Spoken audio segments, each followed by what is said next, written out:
Assalamualaikum warahmatullahi wabarakatuh. Yang saya hormati Dr. Ahmad Muklisin, SPD, SM, MM. Pada kesempatan ini, kelompok kami membahas mengenai moralitas dan juga etika bisnis. Apa sih itu moralitas dan etika bisnis?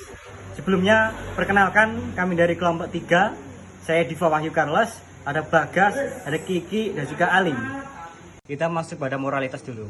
Moralitas ini adalah seperangkat nilai, norma, atau prinsip yang digunakan individu untuk kelompok yang menentukan tindakan yang benar atau yang salah, serta yang baik atau yang jahat dalam kehidupan sehari-hari.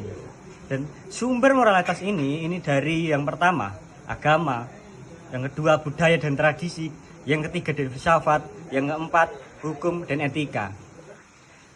Moralitas ini dalam konteks bisnis ini menjaga integritas dalam transparansi perusahaan untuk meningkatkan kepercayaan pelanggan dan mitra bisnis, menghindari praktek bisnis yang tidak etis seperti penipuan atau eksploitasi tenaga kerja. Meki 1997 menyatakan bahwa moralitas dibagi dua, yaitu dalam arti luas. Moralitas adalah suatu teori umum menyeluruh tentang tindakan arahan tentang menentukan pilihan tindakan. Dalam arti sempit, moralitas adalah suatu sistem pembatasan tingkah laku. Hakikat standar moralitas. Standar moral berkaitan dengan persoalan yang kita anggap akan merugikan secara serius atau benar-benar akan menguntungkan manusia. Standar moral tidak dapat ditetapkan atau dibawa oleh keputusan dewan otoritatif tertentu. Standar moral harus lebih diutamakan daripada nilai lain, termasuk atau khususnya kepentingan diri.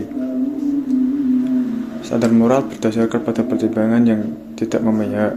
Standar moral diasosiasikan dengan emosi tertentu dan kosakata tertentu. Perkembangan perilaku moralitas. Teori perkembangan moral banyak dibahas dalam ilmu psikologi.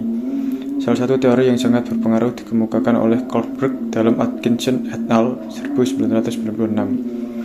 Beberapa konsep yang memerlukan penjelasan, antara lain perilaku moral, moral behavior, perilaku tidak bermoral, immoral behavior, perilaku di luar kesadaran, unmoral behavior, terakhir perkembangan moral, moral development itu sendiri. Etika merupakan penelaahan standar moral, proses pemeriksaan standar moral orang atau masyarakat untuk menentukan apakah standar tersebut masuk akal atau tidak, untuk diterapkan dalam situasi dan permasalahan yang konkret. Tujuan akhir standar moral adalah mengembangkan bangunan standar moral yang kita rasa masuk akal untuk dianut. Webster Dictionary menyatakan bahwa etika adalah suatu disiplin ilmu yang menjelaskan sesuatu yang baik dan buruk, mana tugas atau kewajiban moral, atau bisa juga mengenai kumpulan prinsip atau nilai moral. Etika dapat dibagi dalam beberapa kelompok. Yang pertama ada etika umum, adalah etika yang berlaku umum, tidak hanya pada pihak tertentu. Yang kedua ada etika khusus, adalah etika yang berlaku pada kelompok tertentu. Etika khusus dapat dikelompokkan menjadi dua. Yang pertama itu ada etika individual dan etika sosial. Dibagi menjadi beberapa, yaitu ada etika keluarga, etika politik, etika lingkungan, dan etika profesi. Selanjutnya ada etika bisnis, merupakan studi yang dikhususkan mengenai moral yang benar dan salah.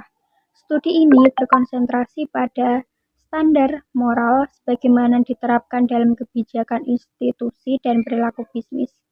Etika bisnis merupakan studi standar formal dan bagaimana standar itu diterapkan ke dalam sistem dan organisasi yang digunakan masyarakat modern untuk memproduksi dan mendistribusikan barang dan jasa, dan diterapkan kepada orang-orang yang ada di dalam organisasi. Tantangan dalam menerapkan etika bisnis. Yang pertama ada tekanan persaingan, yang kedua ada konflik kepentingan, yang ketiga ada ketidaktahuan, yang keempat ada kurangnya regulasi. Selanjutnya ada studi kasus.